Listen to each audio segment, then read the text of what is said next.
Hi, HRN listeners. We're celebrating our 15th anniversary, and we have a really fun campaign and an ask for you. This 15th anniversary tour is aiming to bring you closer to unique food and music experiences in some of the most exciting cities in America. All the while, we're raising funds to support our work empowering the next generation of food system storytellers through our fellowship programs. Here's how it works. Donate to HRN and be entered into a raffle in the city of your choice to win a dinner for two at a noteworthy restaurant and tickets for two to a concert at a prominent local venue. We have incredible partners in New York, Los Angeles, Philadelphia, Nashville, Las Vegas, Charleston, Asheville, and Ardmore, Pennsylvania, who have donated a meal for two and two tickets to a concert of the winner's choice. And all donations help fund our fellowship programs, where we're helping to build essential workforce readiness skills and food system storytelling skills. Check out heritageradionetwork.org/15 to donate and enter to win today. That's heritageradionetwork.org/15. Thank you. Today's program has been brought to you by GreatBrewers.com, a social media marketing platform dedicated to promoting the world's great brewers and the beers they create. For more information, visit GreatBrewers.com. You're listening to Heritage Radio Network, broadcasting live from Bushwick, Brooklyn. If you like this program, visit heritageradionetwork.org for thousands more.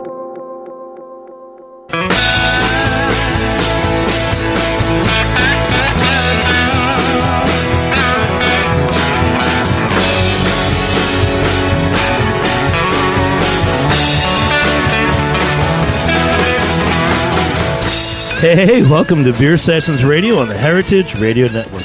I'm Jimmy Carboni from Jimmy's Number 43 and the Good Beer Seal. It's February 26, 2013. We're in the middle of, what is it called? July Good Beer Month? No. It's New York City Beer Week, guys. Something very new is happening. Dave Broderick, Blind Tiger, how are you? Jimmy, how you doing? Those intros are tough, man. I know. Exactly. So much to say. So much to keep track of. We haven't had our first beer yet. And, no. Things are smoothing out now, though. And, hey, cheers to our sponsors, GreatBrewers.com. Thanks for bringing it to us. If you want to know more about the world of beer, check out GreatBrewers.com. We got Ed Barastecki from Mugg's Ale House. Ed. Hello. Hey, right. Jimmy. How are you? James Ty, beer enthusiast and international beer entrepreneur. Greetings. And Josh Schaffner, the original founder of the original New York City Craft Beer Week. How's it going? Josh, all right. So, hey, and we've got a couple other guests coming on as well. Right now we're drinking Lagunitas, little something, courtesy of James, our beer rep out here. James, which beer is this exactly? This is the Lagunitas Little Something Something. It's a delicious monster of a beer, around 7.5%. These headphones are odd. Yeah, I hope you guys are enjoying it. It's one of our year rounds. It was so good, it's already gone. Yeah, cheers, guys. I appreciate This is the show it's the middle of New York City Beer Week, the new name. Yes. And we had fun. I'll be the reporter tonight. I went to the opening night party Friday night at Galapagos. It was very well run, a nice art space with DJs, live music. It felt like a good party. After that, we went to Jimmy's Number 43 with many beer reps, and it was the latest night of the year for me. So, we're coming up tomorrow. How late was that, Jimmy? 4:30 a.m. Oh, my Coming God. up on New York City. Did you have the parachute pants on? Why do you say parachute pants? Because I just see you wearing parachute pants. So at a club like a Galapagos art space. When you're going to crash land in Williamsburg. Just and then, Dave, what are you doing for Beer Week? You came down from Vermont. Yep. And tomorrow night was New York City Brewers' Choice, which is sold out. Right. And that's really the story of the night, and I want to talk about that with you, because it's the second year together we've worked on it, and you went out and curated the list of brewers. Tell us a little bit about the process. It was fun this year because, as we were talking about earlier, we were able to do a lot of New York State breweries for the first time. The quality is just so much higher than it used to be, and so basically we just kept calling people up or emailing and they were like, yeah, we'll do it. And before we knew it, we weren't inviting anybody from away. And so I just think it's the way it's supposed to be. It's New York City Beer Week. It should be New York State breweries, and it's great to see that we've got so many great ones, so many new ones, and a lot of stuff going on. So who are some of your favorite brewers? And a lot of them are your friends because you've been doing this a long time. Right. Well, it's just great. Jeff O'Neill from Peekskill is coming for the first time. So we're excited to have him and just a lot of small breweries. Actually, and you're the one you know all the small breweries even better than I do because you really push those guys. They're all coming. Scott Vaccaro is our keynote speaker, which is going to be really fun. Scott's going through a major expansion. And I think probably he's going to talk about, how much it's changed in New York State in terms of number of breweries, number of quality breweries, and also just the production. It's way different than it used to be. You know what I'm seeing too? I'm seeing a lot of breweries that have established themselves, like in Allagash, where now they have their working brewers who are really making most of the beers and coming. Like Jason Perkins from Allagash is coming down, which is such a huge thing. Last year it was Rob Todd, and this year Jason's coming down. And, it's great to have him in the house. And, Dave Yarrington from Smutty Nose. Those are some of the New England brewers that are coming down. Who've been in the business a long time. We all know them, and it's just so Phil Leinhart from Oma Gang. It's just whenever we get together, it's a great time, and that's the great thing about the event is that we make the brewers come and actually pour. It's like the 1990s when they all used to have to do it. Well, a great story is that Barrier Brewing. They were shut down by Hurricane Sandy, and 2 weeks ago they actually said they didn't think they could make the event. And on Friday, Craig Freimark, one of the co-owners and brewers, actually called me, almost pleading, and he said, we really want to do it, whatever it takes. And I think we just kicked someone else out to put them in. So who was that? Who did we kick out? No. Can't tell you. But these are fun things that we could do. And one reason we're doing New York City Brewers' Choice is because of this gentleman here, Josh Schaffner. Yay, it was like 2008. A plucky kid. He was decided to go and create havoc in New York City with a beer week. Typical redhead. Yeah, I blame Dave though. It was at the Blind Tiger that I'd walked in with a little bit of the notion of the idea, and at the time Alan was working there, and he spoke to me a bit about it. And he said, that's an interesting concept. What are you doing on Tuesday? Why don't you come back in? I want to talk to you. When I have a little more time, we'll get into a little more detail. So I came back the next Tuesday thinking I was just gonna have a brief little conversation, and he had assembled, I don't know exactly to this day whose doing it was, whether it was yours, Dave's, or Alan, but there was about 5 or 6 of the true, tried and true beer lovers of this city who had all been running their places for well before I was drinking. And are we that old? Really? Seriously. What are you, 23 now? Well, it's only a matter of time before we put you out to pasture. All right. No, I already did that. But Josh, come on. So he's up. You were an outsider. The thing is that even though you knew beer, but we thought you were an outsider. And it turns out that due to your career, you've actually traveled a lot, and you knew brewers and bar owners from around the country. It's true. Yeah, I'd been working in the travel industry, and actually still do to this day. In connection with an airline, and I made my way around the country and in the world, and everywhere I went, I defined what I was doing at success rate by which bars I was checking out and who I was talking to and visiting in the breweries, and I had a lot of great connections that I was able to formulate, and definitely helped out. I feel it's helped a lot of people come into New York from the industry side over the last 5 years and take a greater stock of what we're doing and coming to appreciate what we're doing as much as we are appreciating what they're doing. Well, one thing great about the New York City beer scene is that, not only is the rise of all these great new New York regional and even New York City breweries, it's also the number of international breweries that are here. And I know that you've traveled a lot, and last year you brought us a good new buddy, Alan Sullivan. He's got a brewery down in Argentina. Yep, Cork Brewing. He's just outside of Buenos Aires, and that's really a wonderful beer destination for anyone that's looking to take a trip down that way.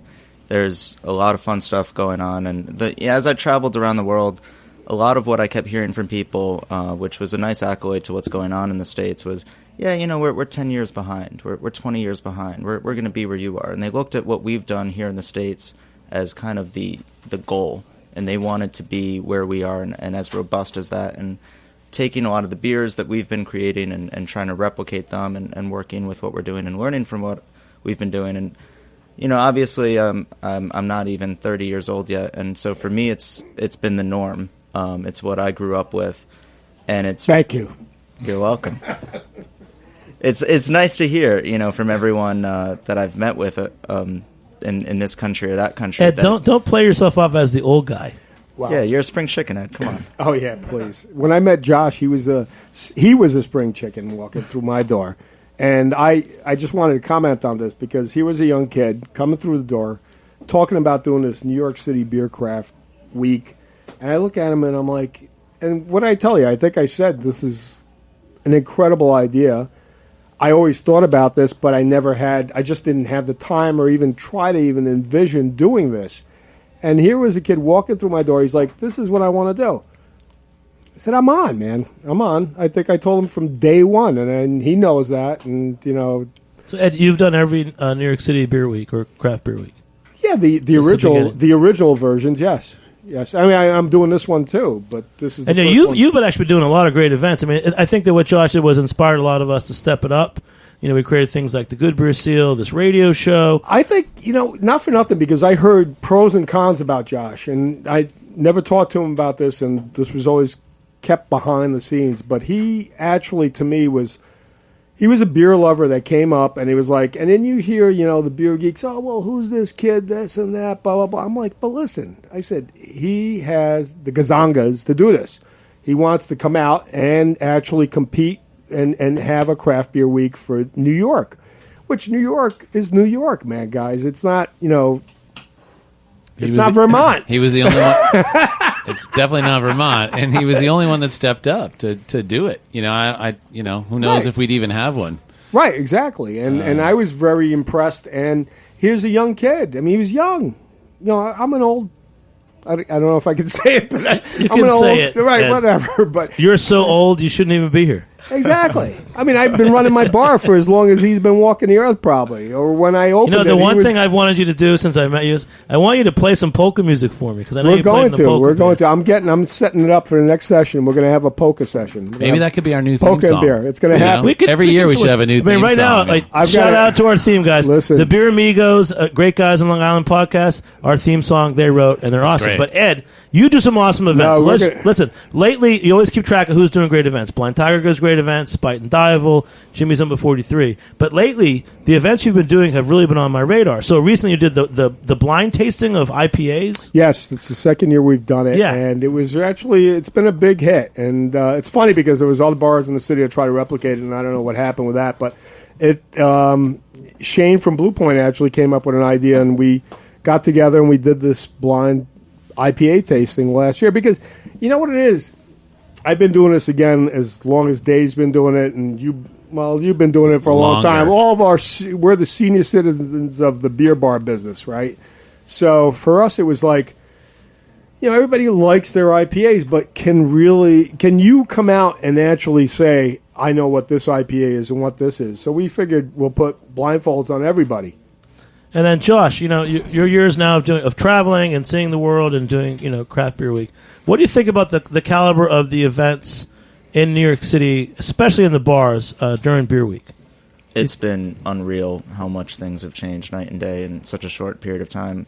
5 years ago, it really was. I don't want to offend anyone out there listening, but you're sitting right in front of me, so it's really easy to give you the accolades that you deserve. But at the Blind Tiger, you had your events every Wednesday, and for me, I identified as a beer geek then, and I still do now, and it was revelatory how much I was able to glean and to learn checking in every Wednesday and seeing what you guys were putting together there. And at Mugs, I mean, the Split Thy Skull has been going on for how many years now? This is our 14th year. Yeah, that clearly predates. That's a lot of split skulls. Yeah. Well, Jim Anderson is really the guy that we kind of joined forces with because the original was out in Philadelphia. But you know what? So who's Jim Anderson? Jim Anderson was a beer writer / beer geek / somebody in Philadelphia. This guy, great guy. He's running the Anderson. He moved out to Scotland now. Yeah, you got to go there sometime, Jimmy. Yeah. He's doing great. He's got a special room in the back. Yeah. Just for you. Exactly. He straps you in. With a pool table? There's no old school. There was no bar that didn't have a pool table.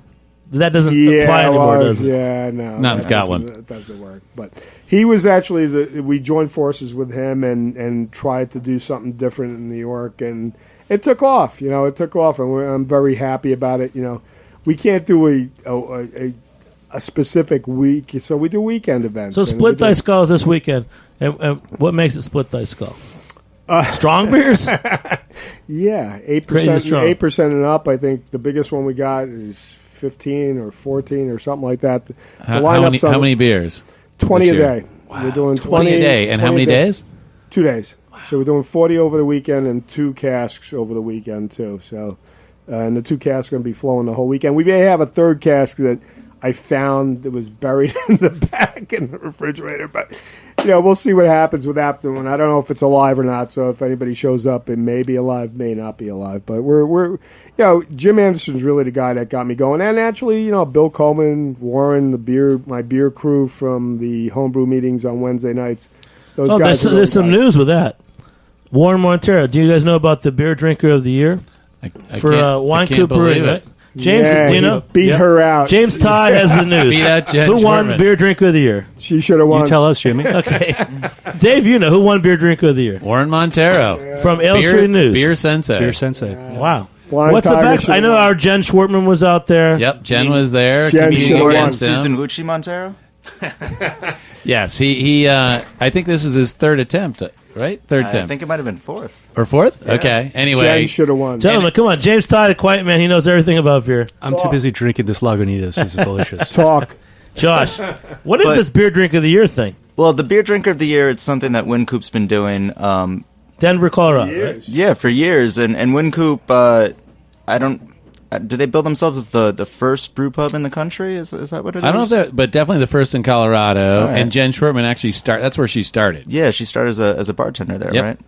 She So should have won. this is full circle for her, and maybe she'll become the next Warren/Susan. Usually you have to do it a couple of times to bring back the gold. But they invite people to submit, self-nominate, I guess it is, entries, and it's based on knowledge of beer, the liquid, less so the industry, and they really run the gamut of making sure that people know their stuff and also know how to enjoy it. And I think that's what trips up a lot of people is they get too caught up in the technicalities and Do they you forget how to have to express be their enjoyment. certified Cicerone? Or No, it's the opposite. It's essays. It's actually Yeah. And- crazy and performance. esoteric. And guess what? We'll take a short break. Be back in a few minutes on Beer Sessions Radio. All right. Sorry, guys. Get down.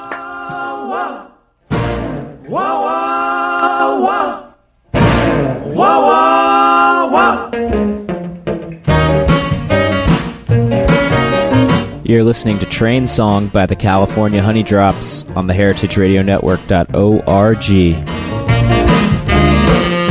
Yeah, the trains are leaving. Everybody get on board. Well, the trains are leaving. Everybody get on board. No, you don't need no ticket. Just to leave your worries at the door. Just where we going? Don't nobody riding, no. Yeah, some say they going to heaven, but I know we got some sinners on board. Whoa, we sure gonna... Hey, welcome back to Beer Sessions Radio on the Heritage Radio Network. Thanks to our sponsors, GreatBrewers.com. If you want to know about beer, we should talk about that Great Brewers 20 and 100 tests. Has anyone taken it lately? James? Yes, I have. What did you score most recently? Sorry, Jimmy, I got a 98. You're awesome. Well, I took it years ago and got a 72, but I did do online studies. Jimmy, that sounds like your high school grade probably too. I'm just guessing. Well, you know, Just if you have shows you two, how if you have two unimportant high screens, school is. you can do your homework on greatbrewers.com and take the test at the same time. I wrote it. And it's self-scoring. But Yeah, Ed's in charge of all those exams. But you know, Exactly. I think what we're going to do is after Crap Beer, we should have a lot of fans listen. If you're listening, you should write to us, and I think it's what's at beer_sessions or something. I don't know how to contact us anymore. Come on. Or foodkarma@gmail. Let us know what you're your really score helping is. us here. But I really think the greatbrewers.com test is awesome. We should have a competition that people should do it and certify and let's see, because it's actually the basis of the Cicerone. I know Sam Merritt was part of that. So if you know about Cicerone, you should start by taking the Great Brewers the 100 test. It's pretty serious and it's pretty cool. So let's talk back about New York City Beer Week. We got Josh Schaffner, founder of the original New York Craft Beer Week. Ed Barastecki from Muggs Ale House, Dave Broderick from Worthy Burger in Vermont and Blind Yes. Tiger, and James Tyre, our international beer enthusiast, right here. So we're talking about this Wine Coop Beer Drinker of the Year. I think it plays into New York City Beer Week because we're going to give out some awards tomorrow night, the local Unsung Beer Hero And I think Awards. Warren's going to be there tomorrow night. That's terrific. Yeah. Yeah. So we'll have, Beer Drinker 2000. Is it 2013? It is. It is. So he will be there tomorrow night. But the awards we're giving out are things like there's a homebrew supply shop worker, there's best homebrewer, who's someone who submitted the most homebrewers to a competition, there's best beer bartender, things like that. It's more like the working guys in the industry in New York, and that's kind of fun. So it kind of fits in with this Beer Drink of the Year. But Josh, tell us more about Beer Drink of the Year because I don't understand it. Well, honestly, that might be the extent of my knowledge right there. I know. The folks at Wine Coop choose 3 finalists from the submitted entries, and they get flown out to Denver each year for the competition, get put up and really taken care of nicely, and then are presented in front of a team of judges, which includes some of the past winners and other esteemed individuals that they've got going, and those judges will throw out some arcane questions for people to answer. Yeah, they have a lot of it's performance art. I mean, they actually have to sort of do some kind of perform and do some kind of crazy things. Talk to a particular beer. Like, what would you say to this beer if you were going to talk? I mean, like, it's kind of Jimmy, I nominate nutty. you next year. So a lot of it's personality, and which I think is kind of cool. It's not just technical. Like knowing your beer. I mean, you have to know your beers to be able to talk to a beer. Dave, have you done it? Or no, I've never done it, but and I never will. By the way, I'll do it when you do it. Okay, we'll go tag team. Yeah, tag team. Exactly. And what did Warren win? Does he win beer for life at the Wine Coop Brewery? I don't think he wins a damn thing, actually. Yeah, I believe it is beer for life from the Wine Coop Brewery. Is it really? Mm-hmm. You just got to get there. He lives in New York. It's also a $250 bar tab at whatever his local might be. Really? That sucks. Not too much. Not for you. Especially these days. Well, hey, all right. Thanks, Josh. So we got Split Dice Skull. We got New York Beer Week. Got a lot happening in New York this week. Yes, we do. Dave, tell us a little more about New York City Brewers Choice tomorrow night. Some of the other brewers and your interaction with them. Yeah, everybody's psyched. They're all bringing some great stuff. Everybody's bringing at least 2 beers, and it's just going to be, it's a great chance for the beer and the food to be together, and the brewers to be there, talking about their own stuff. They get really psyched about it because they don't get to, it's like letting them out of their cage. A lot of them now, they just, they're expanding so fast. They're stuck up at their breweries. This is their chance to actually come down and interact with people in New York City, and so it's a huge thing for them. They really look forward to it. And when you and I were sending out emails, everybody jumped on it this year, and it was so much easier this year than it was last year. And what were some of the criteria? First, the brewers have to attend. Yep, brewer or owner has to pour, actually not just attend, but actually be at the booth and pour the beer, and that's the huge one. That's what makes it different. And then they need to bring 2 beers, and that was basically the major criterion. But they're like their most special beer, new releases. Something that they're like really happy about. It's not their flagship. No, something they want to show off. They can also bring some bottles if they want to. And then some of them asked to be prepared. You've got all these great food people coming, which I kind of want to hear about. And so there were like some of them wanted to be paired. Rick's Pick wanted to be paired with your Ommegang or Six Point, I think. Yeah.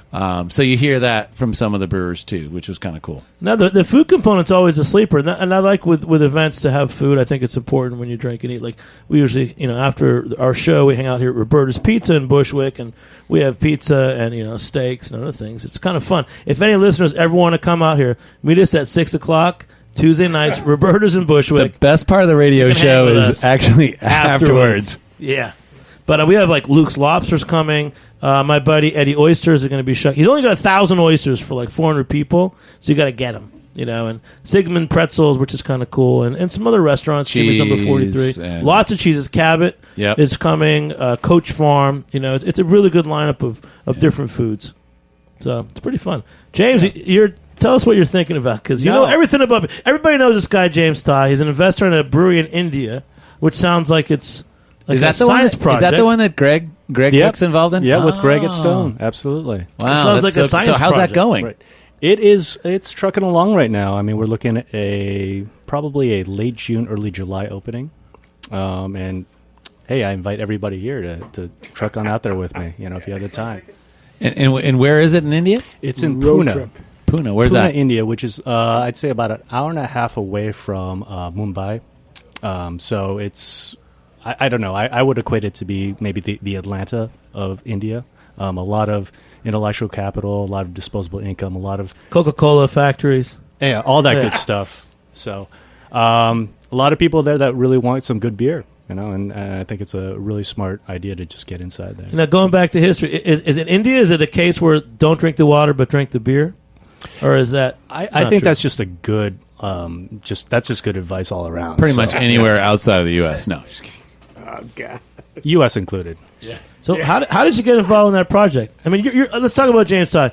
No one's heard of you, but everybody knows you. You're around. You're a beer enthusiast. You go to every event. Right. I always like to put myself out there as if you go to your favorite local beer bar, I am the Chinese guy that's sitting at the bar who looks kind of familiar, but you don't know why, and it's because I'm everywhere, pretty much. And now you're in India. So how did you get involved in that project? It's funny because I actually got in through the finance side. A couple of people approached me that were looking to invest in this project, and they kind of ran it by me, knowing that I'm a kind of a beer dude. And I looked at the presentation, checked out the numbers, and it just made a lot of sense on a lot of different fronts. And, yeah. And what is it about making beer in India? I mean, there's growth potential? There's hardly any breweries. Right. I mean, It's a complete blank slate. You're talking about the land of Kingfisher, so it's an opportunity to kind of stamp your mark, in a country that can definitely use some great beer. I mean, we've talked a lot of international. We had a brewer from Lebanon. We've had Josh's friend from Argentina. I mean, so you think the craft beer revolution is going to happen in India? I think so. I think it's just a certain ethos of just appreciating something. You're talking about just having a little bit more discerned taste. You're talking about a lot of people that are just kind of expats, and they've kind of visited a lot of different countries, and they realize that what tastes good, and they would really like to have something like that back at home. And I think that's just a smart thing to consider. And it's a brew pub as opposed to a production brewery. That's right.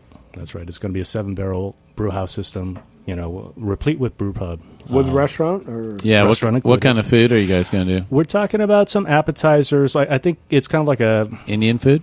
Indian food, maybe some, just different kind of fusion-esque qualities to it.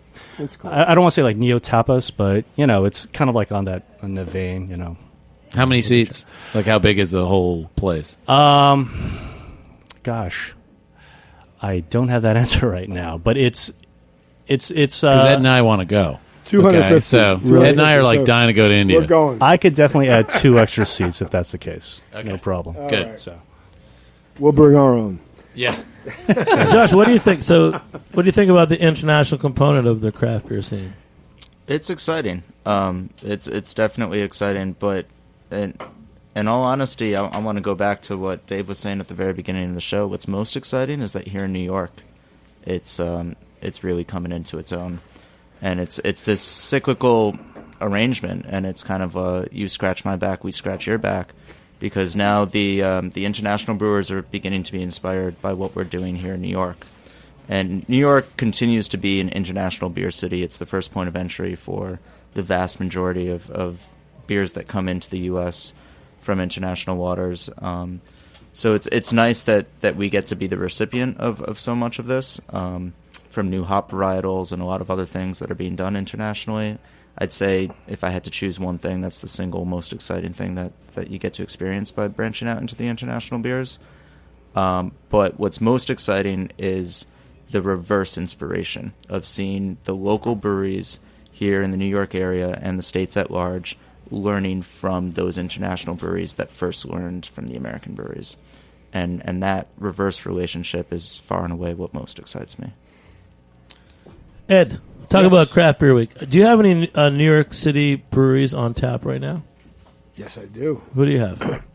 Single cut, got Barrier. Actually, I have a slew of New York, not New York City breweries, but I've got Brooklyn, and I have actually what you're drinking right now is our anniversary ale that was brewed at Brooklyn Brewery, which was our 20th anniversary ale. Which is delicious. Is this going to be at Split Dice Skull? We have a cask of it up all weekend, yes. And actually, the last barrel's up this week, so anybody out there that wants to try it, I don't know. We've got a couple sixtels hanging around in the refrigerator, but that's about it. We blew through it. I mean, they did a great job. Brooklyn was good to us in the beginning and is good to us now, and we've kind of, that's why it's called Blood Brothers. And we were happy about the end product. Rob and Garrett and the guys there did a great job on it. Everybody that's come in and tried it has loved it.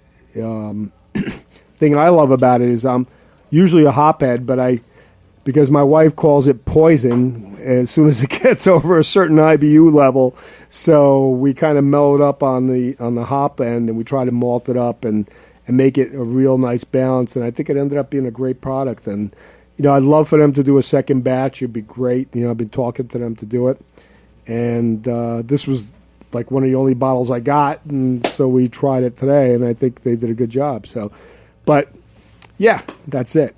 How's it been? You're like so close to Brooklyn Brewery. How's it been to watch this like amazing growth and be so close to it? Like, you're literally a few blocks away. Dave, we've known each other for years, and you knew what was happening years ago when I knew it was happening. We used to hang out at the bar after Brooklyn events and this and that, and it's amazing, truly amazing, to see what happened with Brooklyn Brewery.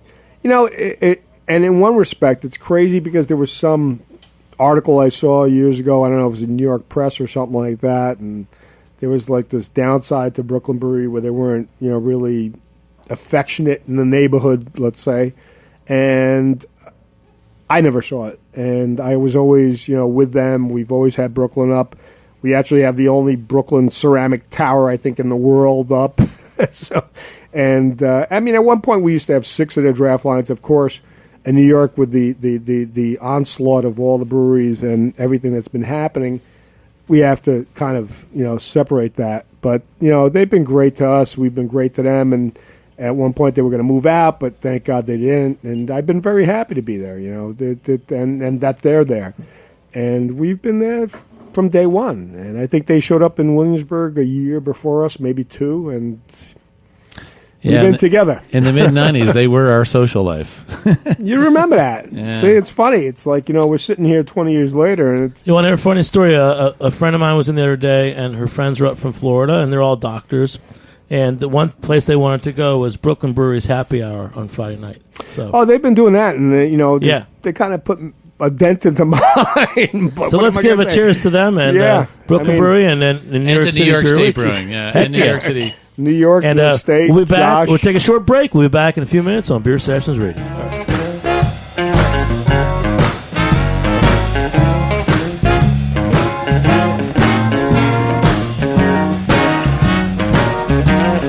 This one's called When It Was Wrong by the California Honey Drops on the heritageradionetwork.org. When we were still in school, all the good times that we shared. Like what you hear so far?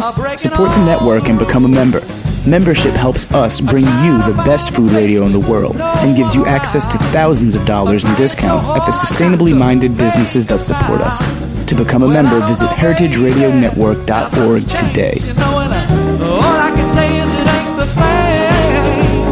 Ooh, girl, do you remember? Hey, welcome back to Beer Sessions Radio on the Heritage Radio Network. All right, it's New York City Beer Week. We're hanging out with Dave from Blind Tiger, Ed from Mugg's Ale House, Josh Schaffner, James Ty, and James from Lagunitas Brewing. So far we've had the Lagunitas Little Something. Ed, what was the beer you just tried? We had the Blood Brothers, brewed by Brooklyn Brewery. It's our 20th anniversary. Ale. And James, you're popping a beer right now. What is it? I am cracking open the brewery and taps collaboration. It's a Stein beer. 2 really excellent. Obviously, everybody knows Patrick Roux, but Victor Novak, who makes stuff out of Brea and Corona in Southern California, does some fantastic stuff too. So they collaborated on this beer. Let's pour that. I'm excited to try that. And as shout out the other night, we had a beer dinner at Jimmy's number 43 in the East Village, and we did a pairing, and one of the top pairings was Horseheads, which is a brewery upstate in Horseheads, New York. If anyone's heard of that, they get a free dinner at Jimmy's number 43.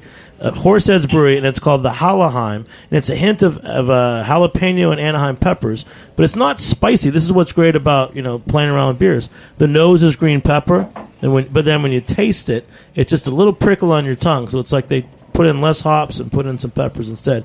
We served it with a beer and cheddar cheese soup that was pretty awesome with a hint of sriracha pepper. So.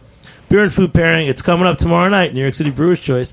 Those of you listening, you'll probably hear this after the event, but it really is why we love that event. We always have food when we drink, and it's the way to go because it keeps you drinking more, right? All right. Wow, that beer is good. Yeah. I like. In fact, at Jimmy's number 43 tonight, we have a brewery event. I'm just talking about my place tonight. You know what? For once, Jimmy, you're allowed to do that. Why not? You don't do it all the time, so you get to do it. Right. Go ahead. Blow your socks we off. tried to. One thing about Beer Week is that we tried to program. Things that were typical with what we did. So, for example, we had a beer dinner on Monday. We do a lot of beer dinners. We featured 5 new small breweries, which we've done every year. We had guys from Long Island, Port Jeff. From Queens, we had Rockaway and Single Cut, which is amazing. There's 3 new breweries in Queens, We had Horseheads from upstate, and we had samples of 508 Gastro Brewery. Chris Kuzmi came with a dessert beer. Tonight we have the brewery. We have 6 different beers, including Mischief and Rug brought on draft. Tomorrow night, we have Rockaway Brewing premiering 2 new beers. Thursday, we have Bridge and Tunnel, which is a totally brand new brewery out in Queens as well. And Saturday, we're having Josh Bernstein's Homebrew Jamboree. And Kelso has some rare kegs coming out, too. So since you carry so many of the, especially the small New York State breweries, what are some of your favorites that a lot of stuff's coming through your taps. What are some of the ones that you're tasting things you're like, oh, this is really good? Honestly, Dave, I have to tell you that I feel like there's been an explosion of new local small breweries. And honestly, I feel like we're going to give them all a shot because they're so small. There's still a lot of batch variation, or just, each batch is a little different. I still like I feel like the guys that are doing a great job are Barrier Brewing.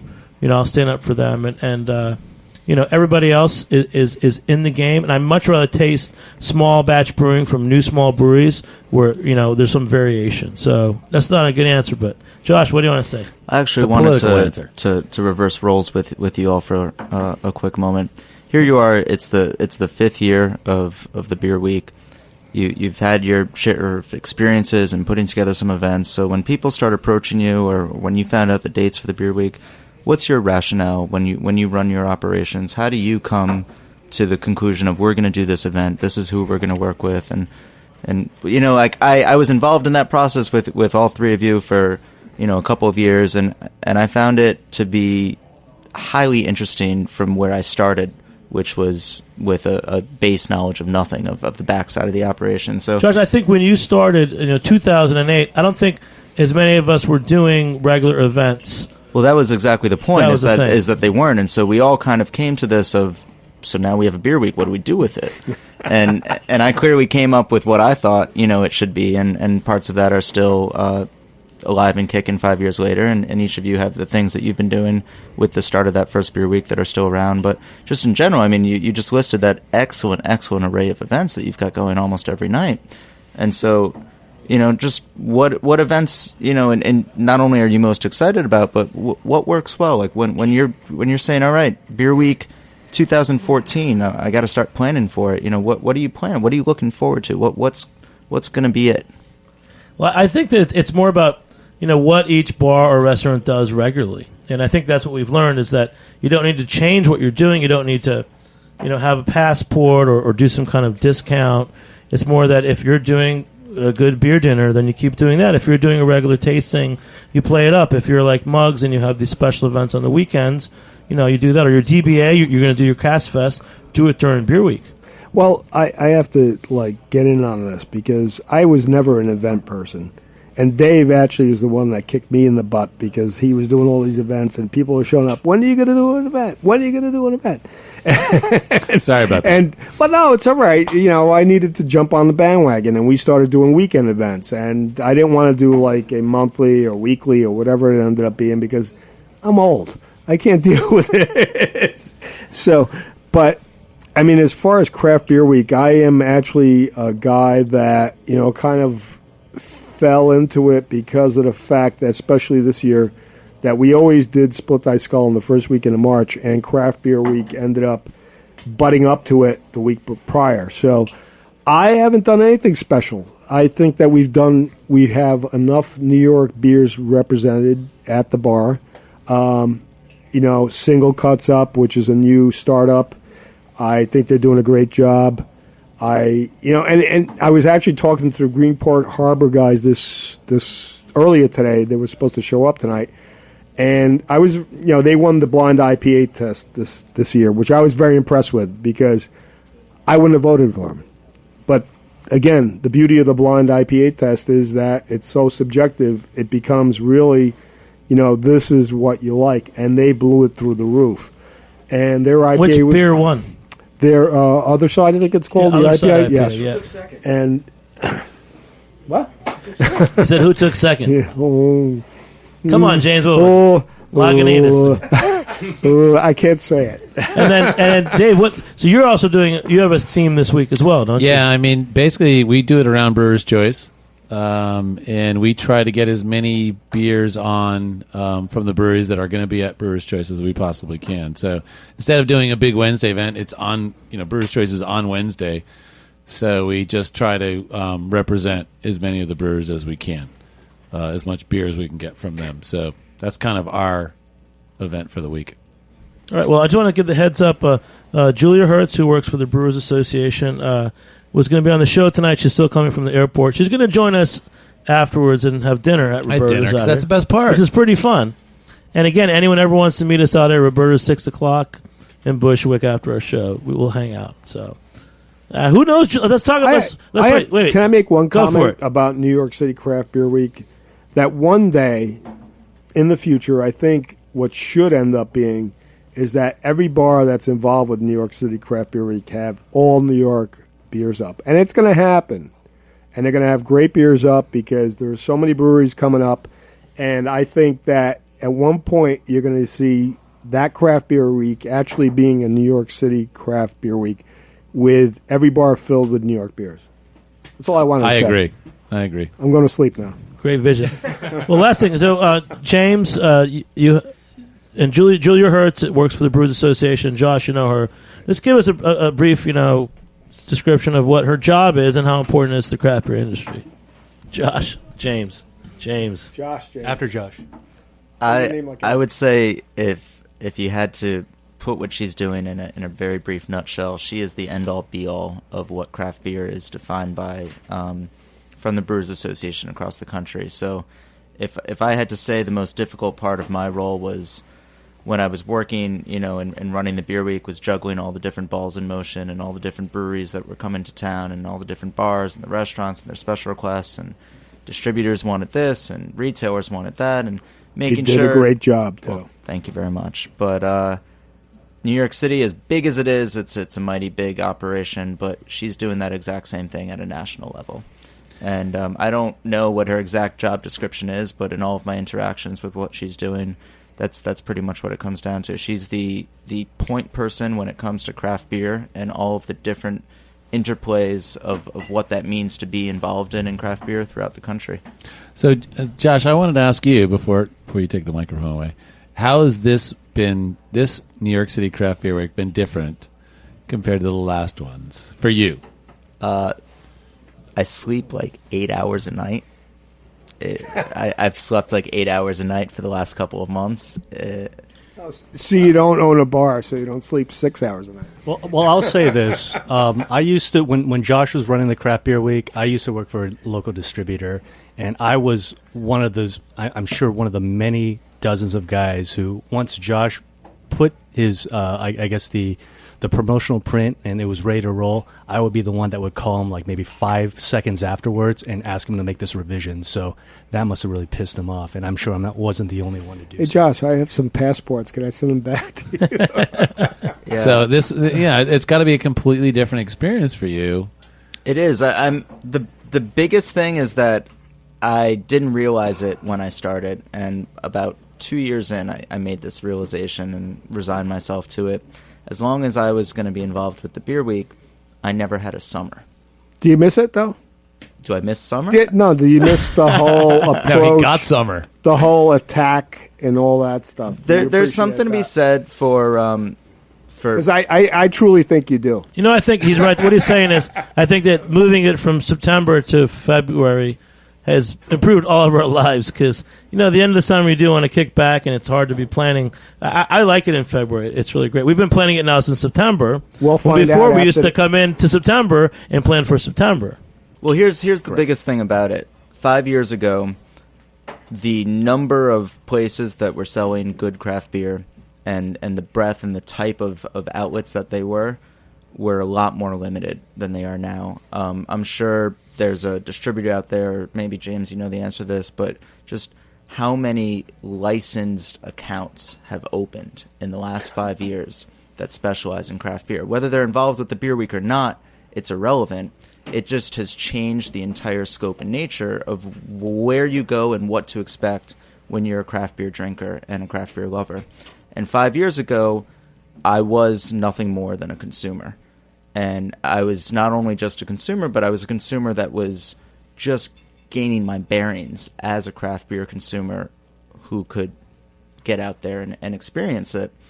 And it was, it was a very select few limited group of bars. Whereas now, you want to go watch a game? Great. There's craft beer sports bars. You want to go grab dinner? There's craft beer, local specializing kitchens. We have evolved so much in this city where there's a little bit of something for everyone. I always said that I will feel that New York City is fully where I wanted it to be as a craft beer city when every single neighborhood has a local craft beer spot. And not just a de facto spot, but a spot that is a destination into and of itself. And we're almost there. I think it's happening. I think we are definitely almost there, but that has been a night and day change. And so 5 years ago, you looked at, okay, what part of the year are people going out and where are they forming their routines?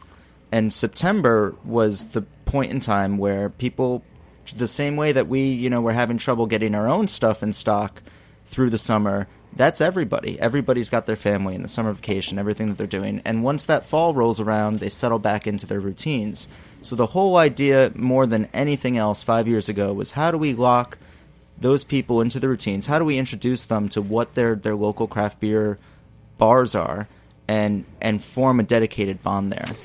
And we wanted to make that connection in September. And I think it's great that it's moved because that's not necessary anymore. Now, we don't need that bond to form in October because it is routine. It's a day in the life. People know it, they expect it, and they get it. And that's the best part, is that year-round, there's so many outlets that are out there. Just want to make a quick comment. Josh, for what you did for Craft Beer Week years ago, you shouldn't be forgotten in the future after this happens. Because really, I applauded you then, the first day you walked in at Muggs, and I applaud you now, and I think that your credit should be applied towards any Craft Beer Week in the future. So that's all I want he to drinks say. free craft beer every year now for the rest of his life. Oh, cheers. We're drinking free Lagunitas. We're at Blind Tiger? Wait, Ed, what's the last beer? Now Ed, at Muggs. This actually is a Sierra Nevada barrel-aged Bigfoot.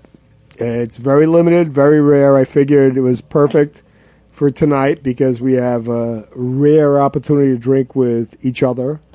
And Josh being here for Craft Beer Week and everybody else and new startups and everything. And I'm not going to mention Lagunitas, but they're here too. But that's why. We're writing down, let's do a quick wrap-up of what's coming up this weekend for Craft Beer Week. Dave, anything going on at Blind Tiger? Basically just a lot of New York City and New York State breweries on draft. And hopefully some of the brewers will be there too. Ed, at Muggs? Split Thy Skull, 2nd and 3rd this weekend, Saturday and Sunday. 20. And thanks for their great preview. 28. Sierra Nevada Bigfoot. I always bring splitting. 8 plus, right. That's what I always bring. James, what are you doing this weekend for Craft Beer Week, New York City Beer Week? In addition to Brewer's Choice and in addition to Split Thy Skull, I am just going out all night. So, right. And Josh, where are you going to be this weekend? I've actually got a got a twofer on Saturday. I'm going to be visiting you over on Saturday for the Homebrew Jamboree. Josh Bernstein, he's a great writer. You all know his books. Zach Kinney and I actually brewed a beer that's going to be featured there. It's a sour mash made with smoked wheat malts aged on ginger and wood. It's a little known notion.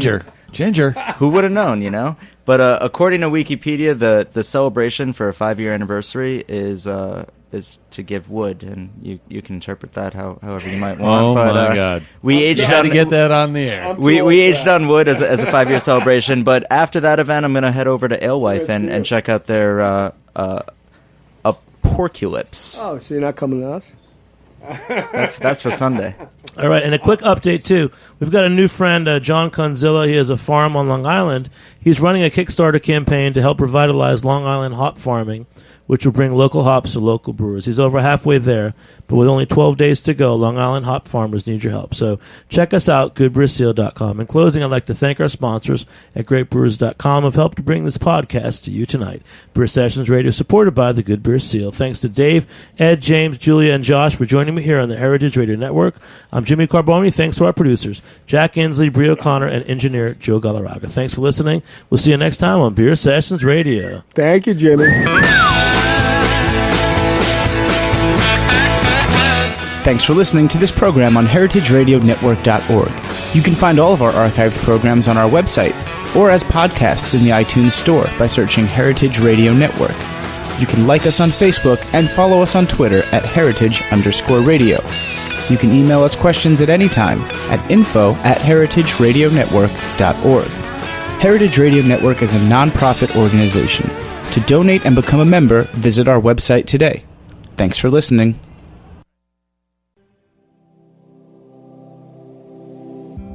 Hey there, I'm Lee Ullman here with some big news from the National Young Farmers Coalition. We're partnering with Heritage Radio Network on a special season of The Farm Report. It's all about what's happening with the Farm Bill and how it impacts farmers and eaters. I am growing diversified vegetables on land that's been in our family for 150 years.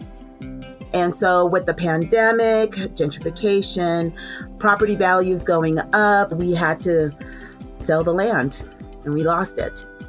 Join us as we uncover the untold stories behind this massive piece of legislation that shapes how we grow our food, what we eat, and so much more. The problems we have had, those are things that come from earlier Farm Bill and USDA policy, right? Like Earl Butts, get big or get out. You know, it's my responsibility to know not only what I'm eating, but then like how that all came to be. And realize like, wow, like this piece of legislation, all this money, like it's technically something that I support as a taxpayer. While Congress debates the next Farm Bill, this is not just an invitation to listen. It's a call to action. Be part of the conversation. Subscribe to the Farm Report on Heritage Radio Network, wherever you listen to podcasts.